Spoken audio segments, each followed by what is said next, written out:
Shalom, selamat pagi Bapak Ibu Saudara-saudari yang terkasih Jemaat GKI Sion Tasikmalaya dimanapun Anda berada.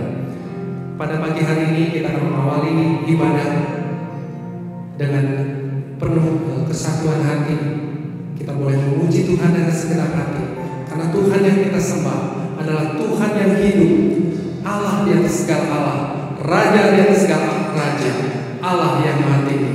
Hanya Dialah yang layak dipuji dan disembah.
Benar Tuhan, hanya Engkau yang layak dipuji dan disembah di atas segala sesuatu. Engkau adalah Allah yang awal dan yang akhir, Allah yang terdahulu dan yang terkemudian, Allah Alfa dan Omega. Kami bersyukur Tuhan, kami memiliki Allah seperti Engkau. Kalau kami melihat diri kami penuh dengan dosa, kami seringkali menyakiti hati Tuhan. Ampunilah kami Tuhan. Kiranya Engkau melayakkan setiap kami untuk kami datang ke hadirat Tuhan. Untuk kami mau diubahkan, dibentuk, dikoreksi oleh Tuhan, menjadi pribadi-pribadi yang berdampak bagi kemuliaan Tuhan, menjadi pribadi-pribadi yang menginspirasi setiap orang, sehingga hidup kami tidak menjadi sia-sia, tetapi hidup kami boleh menyenangkan hati Tuhan. Tuhan, kami menyerahkan ibadah ini dari awal hingga akhir ke dalam tangan. Kiranya setiap pujian yang kami panjatkan boleh menjadi persembahan yang harum bagi nama Tuhan. Dan terlebih lagi hidup kami boleh berkenan di hati Tuhan, karena Engkau sendiri yang telah mengubahkan dan membentuk dan memproses kami menjadi pribadi-pribadi yang menyenangkan hati Tuhan. Terima kasih Tuhan. Inilah doa kami yang kami panjatkan hanya di dalam nama Tuhan kami Allah yang hidup, Yesus Kristus, Juru Selamat kami yang hidup. Amin. Shalom, Bapak Ibu Saudara terkasih di dalam Tuhan. Di dalam bulan September yang merupakan bulan keluarga bagi Jemaat GKI Sion ini, pengharapan saya dan juga pengharapan saudara tentunya yang di rumah dimanapun kita berada, kita semua di dalam kondisi pandemi COVID-19 ini boleh dimampukan oleh Tuhan untuk menghadapi dan menjalani semuanya bersama Tuhan yang begitu mengasihi dan menyertai kita. Betapa kami bersyukur memiliki Allah seperti Engkau. Mari kita naikkan rasa syukur kita ekspresikan rasa syukur kita dengan puji-pujian, menaikkan syukur di hadapan Tuhan.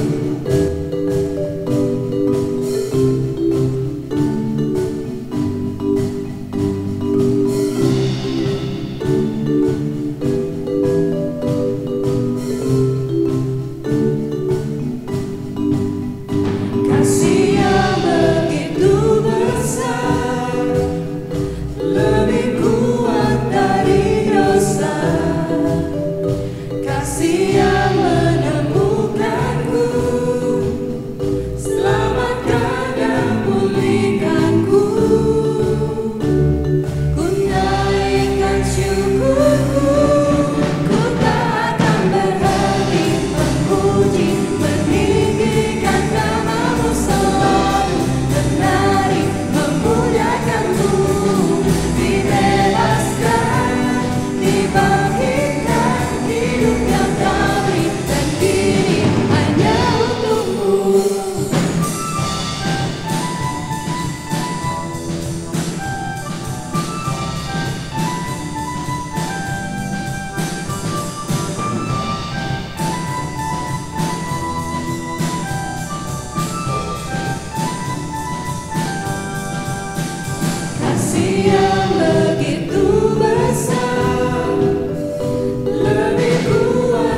Tiba saatnya bagi kita semua untuk kita menyiapkan hati kita untuk merenungkan firman Tuhan.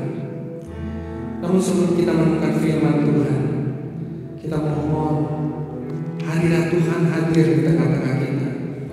Biarlah kiranya kita semua boleh menjadi pribadi-pribadi yang mau mencari wajahnya dengan segenap hati, mau mencari wajahnya dengan penuh sukacita dan menikmati kehadirannya.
Selamat pagi Bapak Ibu yang dikasihi Tuhan.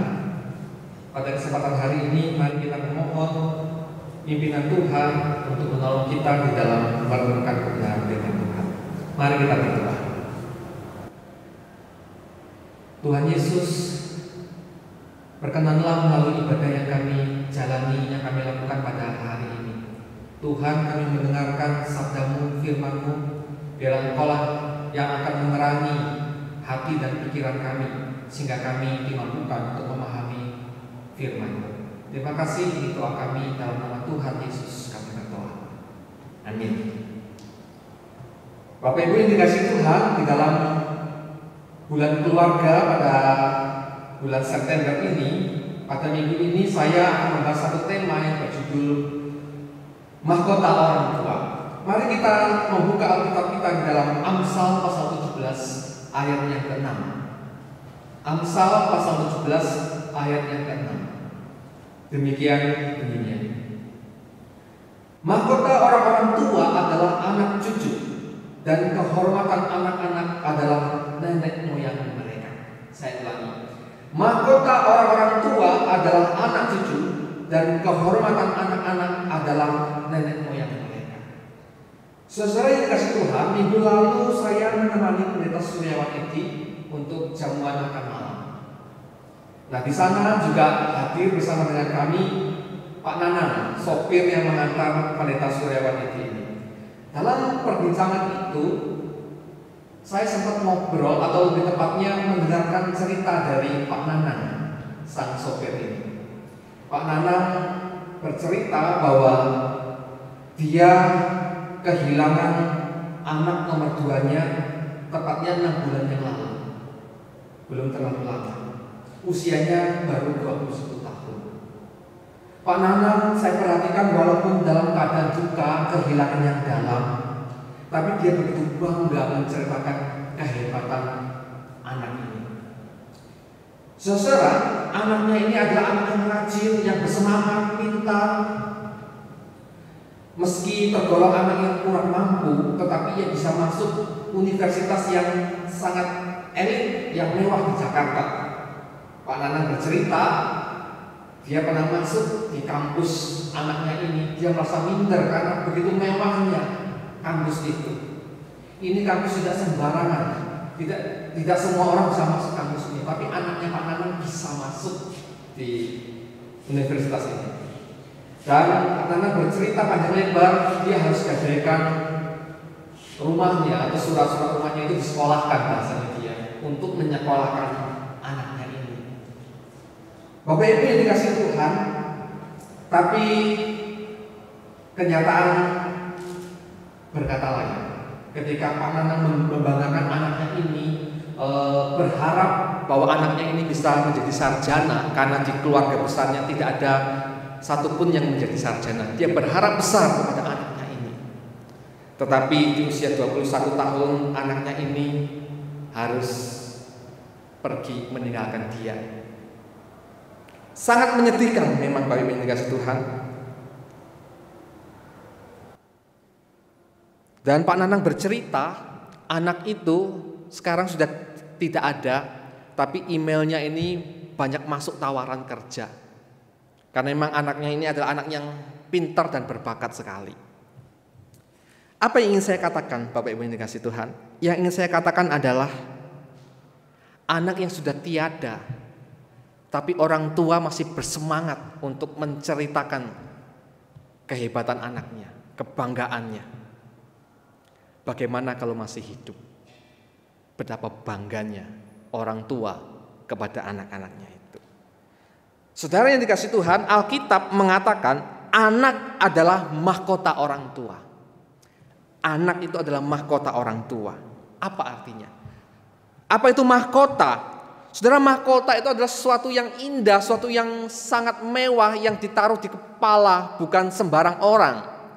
Yang biasa memakai mahkota itu adalah raja atau ratu. Dan mahkota itu biasanya terbuat dari emas, permata, sebagai tanda kebesaran, kejayaan, kehormatan orang yang memakainya. Tidak semua orang pakai mahkota. Saya juga tidak memakai mahkota karena saya bukan raja. Tetapi Alkitab mengatakan mahkota bagi orang tua adalah anak-anaknya. Meski saya bukan raja, tapi hari ini saya sedang memakai mahkota atau punya mahkota. Apa mahkota saya? Adalah anak saya. Demikian dengan Bapak, Ibu, saudara-saudara sekalian. Meskipun bukan raja, bukan ratu, tetapi Bapak Ibu punya mahkota. Mahkotanya adalah putra-putri Bapak Ibu saudara-saudara sekalian. Bapak Ibu yang dikasihi Tuhan, jika anak adalah mahkota orang tua, saudara tak perlu heran, kebanyakan orang tua itu akan membanggakan dan menceritakan kehebatan dan kesuksesan anak-anaknya. Coba perhatikan, ada banyak orang tua menceritakan kehebatan anak-anaknya. Anak saya bekerja sebagai ini dan itu, anak saya begini dan begitu. Ini loh, lihat anak kedua saya, anak ketiga saya. Orang tua rata-rata membanggakan kehebatan anaknya. Kadang memang sedikit dilebih-lebihkan. Ya begitulah orang tua, karena anak itu adalah mahkotanya, kehormatan dan kebanggaan orang tuanya. Bapak Ibu dikasihi Tuhan, anak adalah mahkota yang harus ditampilkan dengan indah, dengan baik.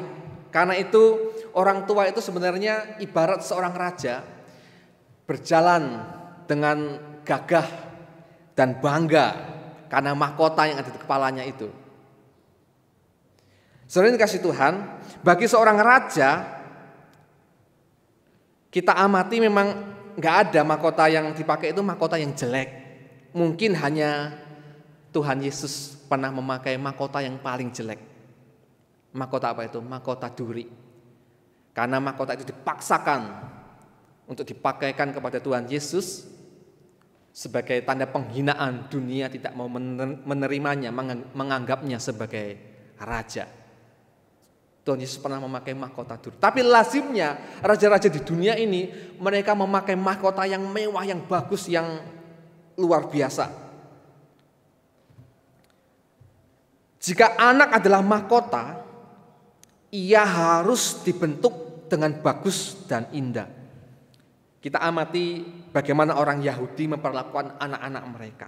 Bagi orang Yahudi, mereka mendandani mahkota mereka, yaitu anak cucu mereka, dengan sebaik mungkin. Dididik dengan amat ketat. Kalau kita perhatikan, mereka itu punya tahap-tahap dalam mendidik anak. Umur 5 tahun, anak-anaknya ini dipersiapkan untuk belajar kitab suci. Dan umur 10 tahun, anak itu sudah belajar hukum Taurat atau Misnah. Umur 13 tahun, anak belajar perintah-perintah dalam Alkitab itu ya. Dan kemudian umur 15 tahun belajar Talmud. Kemudian umur 18 belajar tentang perkawinan dan seterusnya secara mendetail.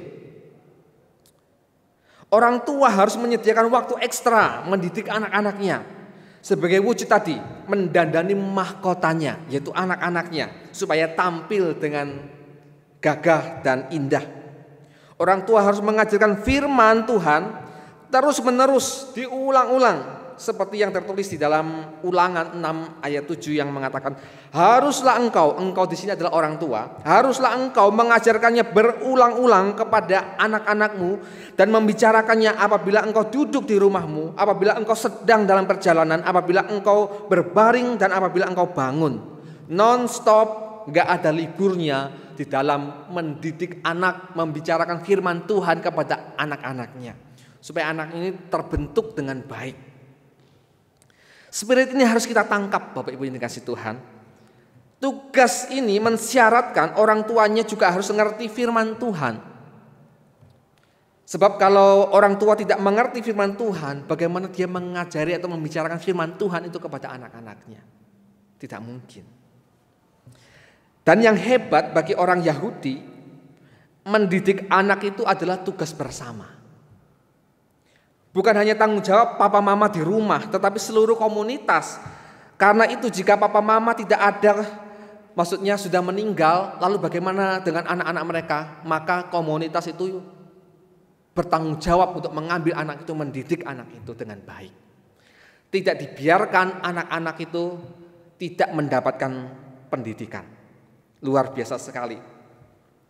Saudara-saudara yang dikasih Tuhan, saya mengumpamakan mendidik anak itu seperti kita sedang mempersiapkan anak ini harus mencapai satu puncak gunung, di mana untuk mencapai puncak gunung itu, anak ini harus melewati hutan rimba yang jalannya sangat sulit sekali.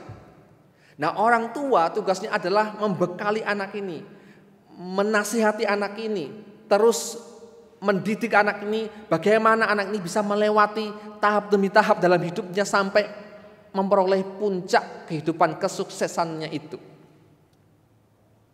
Itu tugas orang tua. Dan ketika anak itu akhirnya berhasil mencapai puncak kehidupannya itu, orang tua baru berbangga di sana. Sudah selesai dia mendidik anak-anaknya. Saudara, baru-baru ini ada nama Rebecca Tong di berita-berita, di televisi dan di media sosial. Dari Indonesia menjadi juara 1 dunia konduktor wanita. Saudara tahu siapa itu Rebecca Tong? Dia anak bungsunya pendeta Stephen Tong. Waktu saya mendengar berita ini, saya ingat Pak Pendeta Stephen Tong pernah bercerita dalam khotbahnya, waktu anak ini masih kecil, anaknya masih kecil, diantarnya les piano, anaknya sambil nangis-nangis main piano, les piano.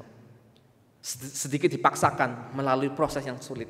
Tetapi kini saya yakin papa mamanya sangat bangga luar biasa. Anaknya menjadi sorotan dunia, punya mahkota yang indah.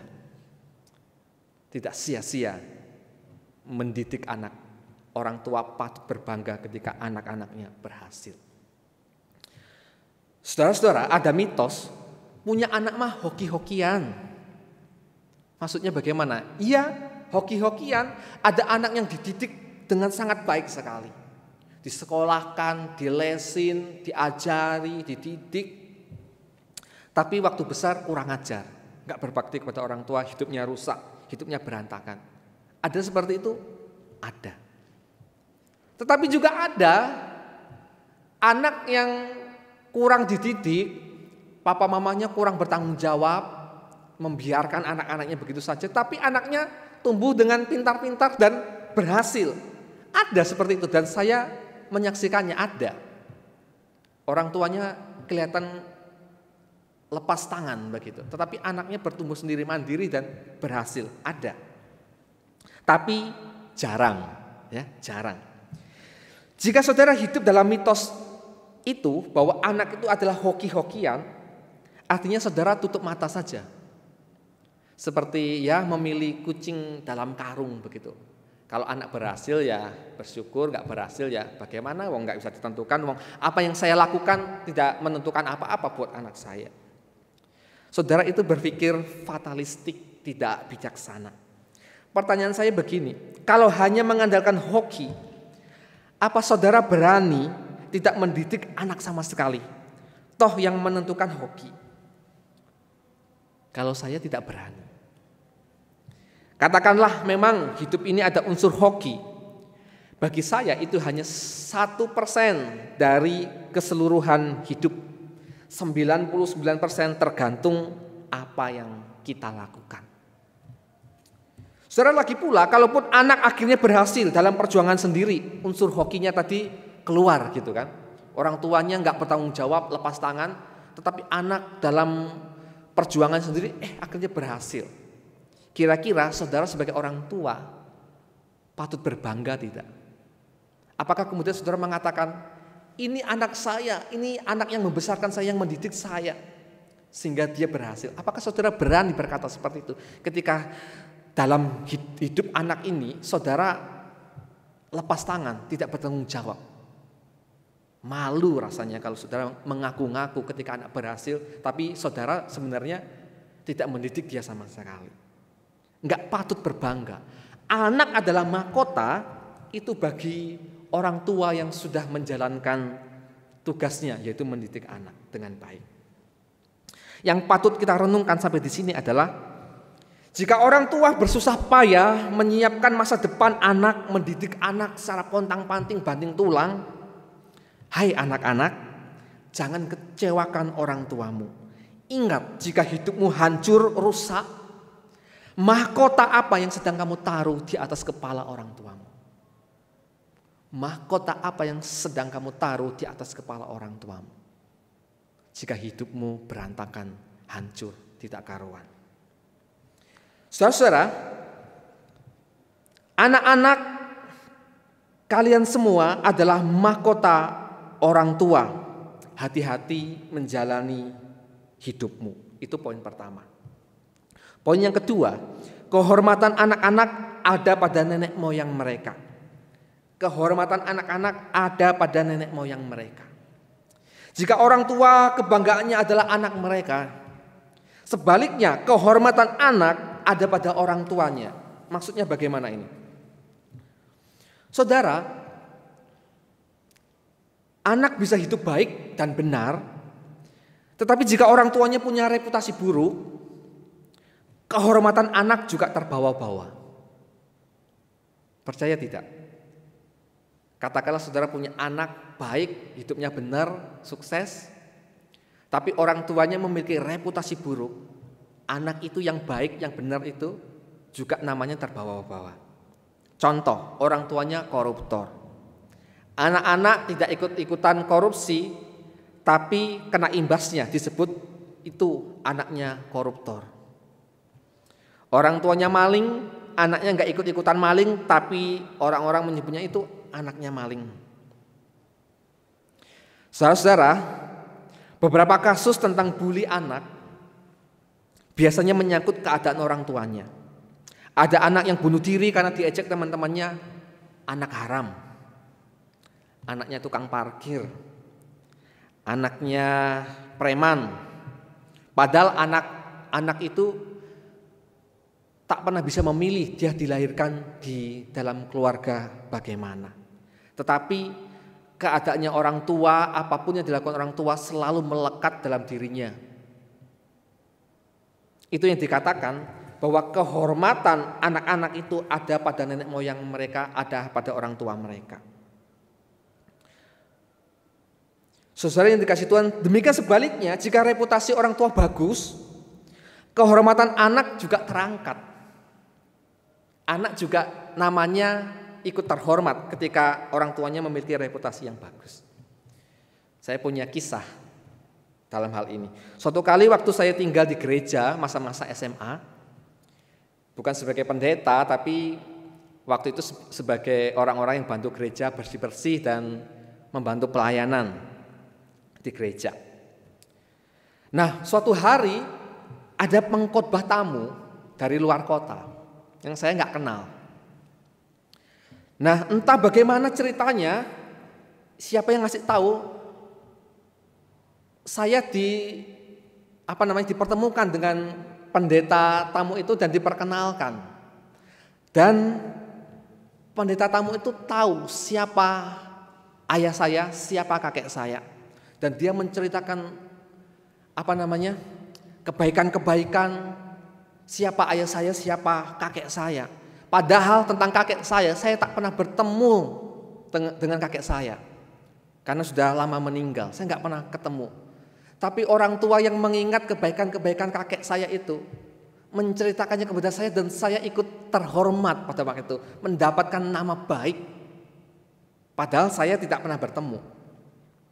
Dan papa saya sendiri pernah bercerita kepada saya ingat suatu kali ketika papa saya waktu kecil nakal, sekolah suka berantem, suatu kali dia dihukum maju berdiri di depan kelas. Lalu gurunya bertanya, "Kamu anaknya siapa?" Lalu papa saya menyebut satu nama, yaitu kakek saya itu. Guru itu katanya langsung kaget, segan dan kemudian mempersilahkan papa saya duduk kembali, tidak jadi dihukum. Selain dikasih Tuhan, kehormatan anak-anak ada pada nenek moyangnya, artinya relasi keduanya saling berkaitan. Ya, anak ikut terhormat ketika papa mamanya atau nenek moyangnya memiliki reputasi yang baik. Saya juga pernah mendengar atau ada jemaat pernah bercerita kepada saya, walaupun papanya sudah meninggal, Tapi ketika dia jalan-jalan kemana, ketemu orang, selalu ditanya, kamu anaknya si A ya? Wah, papa kamu bager pisan, papa kamu bagus banget, diceritakan kebaikan-kebaikannya. Saudara-saudara yang dikasih Tuhan, anak dapat kehormatan dari apa yang pernah ditabur papa mamanya. Berbahagialah jika Anda dihormati hari ini karena reputasi orang tua dan kakek nenek Anda. Anda harus terus-menerus meneruskan reputasi baik itu supaya anak-anak Anda juga dihormati. Biarlah kebaikan itu terus diwariskan dari generasi ke generasi. Bapak Ibu yang dikasih Tuhan, saya punya ilustrasi bagus. Ketika saya melihat Facebook, ada orang memposting gambar bagus, itu macan tutul yang kepalanya masuk ke dalam sebuah panci. Kelihatannya ini kejadiannya di India ya.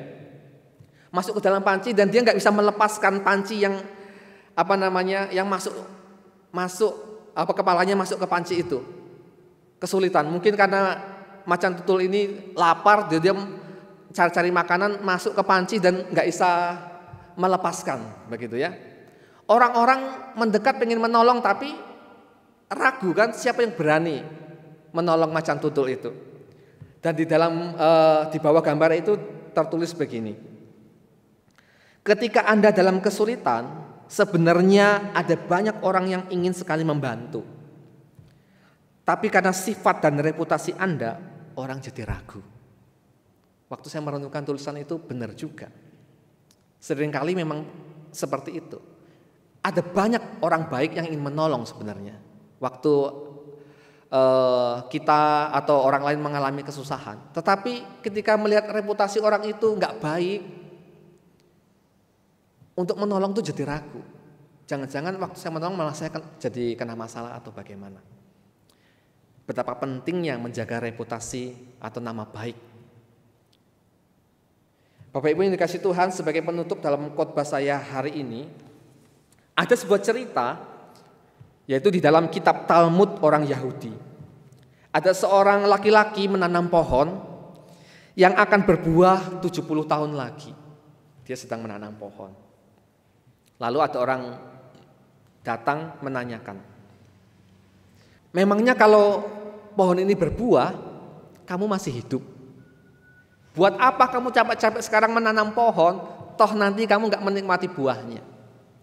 Lalu apa jawaban dari laki-laki itu? Dia mengatakan, saya melakukannya ini seperti yang dilakukan oleh nenek moyang saya, kakek nenek atau papa mama saya. Dulu mereka juga menanam pohon, mereka tidak menikmati buahnya, tapi yang memakan buahnya adalah saya. Sekarang saya menanam pohon, mungkin saya tidak menikmati buahnya, tapi anak-anak saya dan keturunan saya pasti akan menikmatinya. Dan kemudian itu akan terus diwariskan dari generasi ke generasi. Bapak Ibu yang dikasih Tuhan, apa yang saya katakan? Biarlah kebaikan itu terus menurun kepada anak cucu. Dimulai dari orang tua sekarang ini, kelak anak-anak kita menjadi orang tua juga terus meneruskan kebaikan kepada anak-anak mereka. Amin. Mari kita berdoa. Ya Tuhan Allah kami yang hidup, biarlah melalui kebenaran firman Tuhan ini, kami sebagai orang tua atau sebagai anak-anak, biarlah kami boleh menjalani kehidupan ini dengan baik, menjaga kehormatan nama baik dari keluarga, juga menjaga tingkah laku kelakuan dalam hidup kami sendiri. Tuhan tolong kami, biarlah kebaikan demi kebaikan, kebenaran demi kebenaran yang dihidupi terus menerus diwariskan, diteruskan dari generasi ke generasi, sehingga nama Tuhan terus dipermuliakan. Terima kasih Bapa di surga, ini doa kami. Dalam nama Tuhan Yesus kami berdoa. Amin.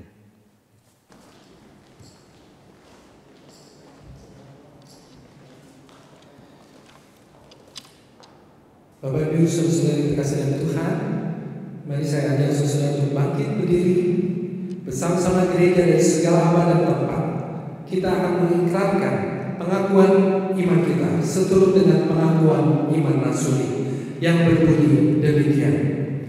Aku percaya kepada Allah, Bapa yang Maha Kuasa, Khalik langit dan bumi, dan kepada Yesus Kristus, Anaknya yang tunggal, Tuhan kita, yang dikandung dari Roh Kudus, lahir dari anak darah Maria, yang menderita sengsara di bawah pemerintahan Pontius Pilatus, disalibkan, mati dan dikuburkan, turun ke dalam kerajaan Allah.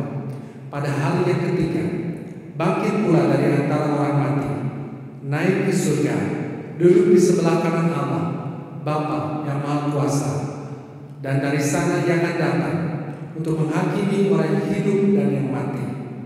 Aku percaya kepada Roh Kudus, gereja yang kudus dan am, persekutuan orang kudus, pengampunan dosa, kebangkitan tubuh, dan hidup yang kekal. Amin. Bapak Ibu Saudara yang dikasihi dalam Tuhan, kita dapat memberikan rasa syukur kita dengan memberikan persembahan. Kita dapat memberikan persembahan dengan cara mentransfernya dari rekening GKI Sion atau melalui QR yang telah diberikan. Mari kita berikan yang terbaik untuk Tuhan, dan biarlah kiranya kita boleh memberikannya dengan penuh sukacita, karena Allah mengasihi orang yang memberi dengan sukacita. Mari saudara, kita akan berdoa syafaat kepada Tuhan. Bapa kami di surga, terima kasih Tuhan atas pemerintahan dan pemeliharaan Tuhan setiap saat dalam kehidupan kami.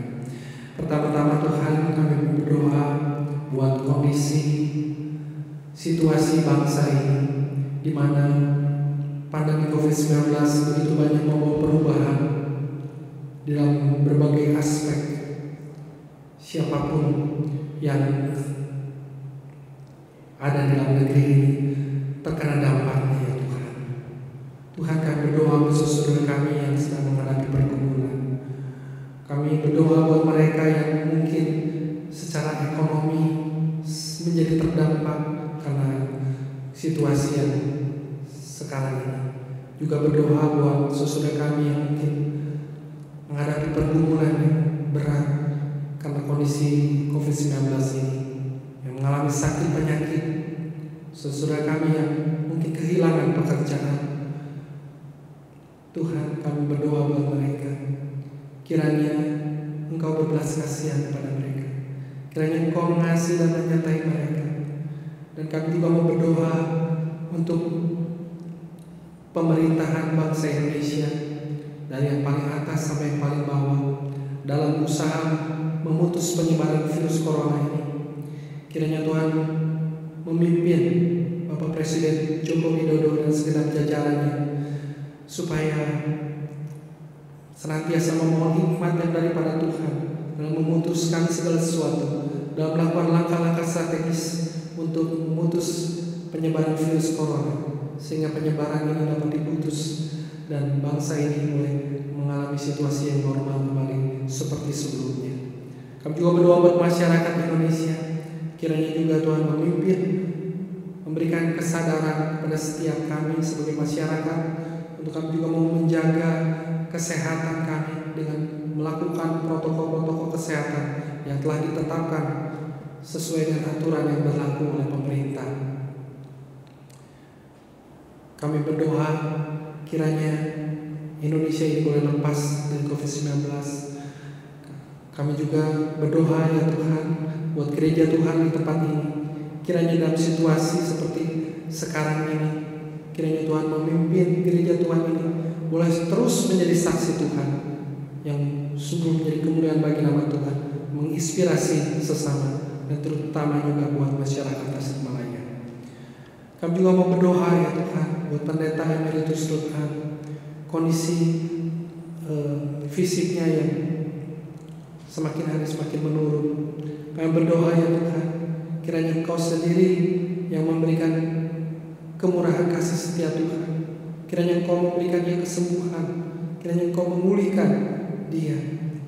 Dan kami juga mau menyerahkan keadaannya ke dalam tangan Tuhan. Kami semua jemaat GKI Sion mau mendoakan pendeta emeritus Tuhan diberikan kesehatan seperti sedia kala. Terima kasih Tuhan. Inilah doa syafaat kami. di dalam nama Tuhan kami Yesus Kristus kami berdoa. Amin.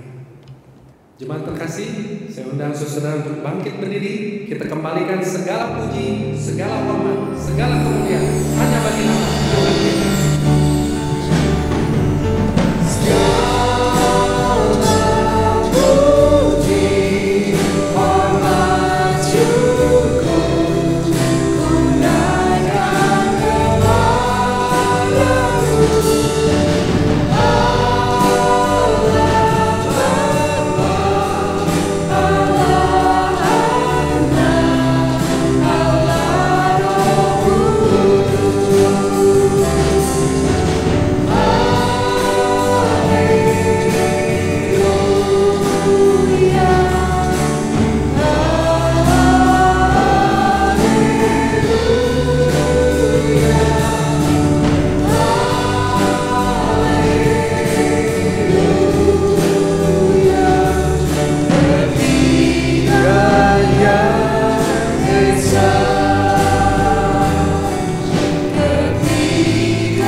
Sidang jemaat, arahkan hatimu kepada Tuhan dan terimalah berkat Tuhan.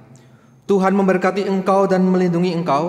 Tuhan menyinari engkau dengan wajah-Nya dan memberi engkau kasih karunia. Tuhan menghadapkan wajah-Nya kepadamu dan memberi engkau damai sejahtera. Amin.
Tetap sehat dan tetap bersemangat di dalam kasih setia Tuhan. Tuhan Yesus memberkati.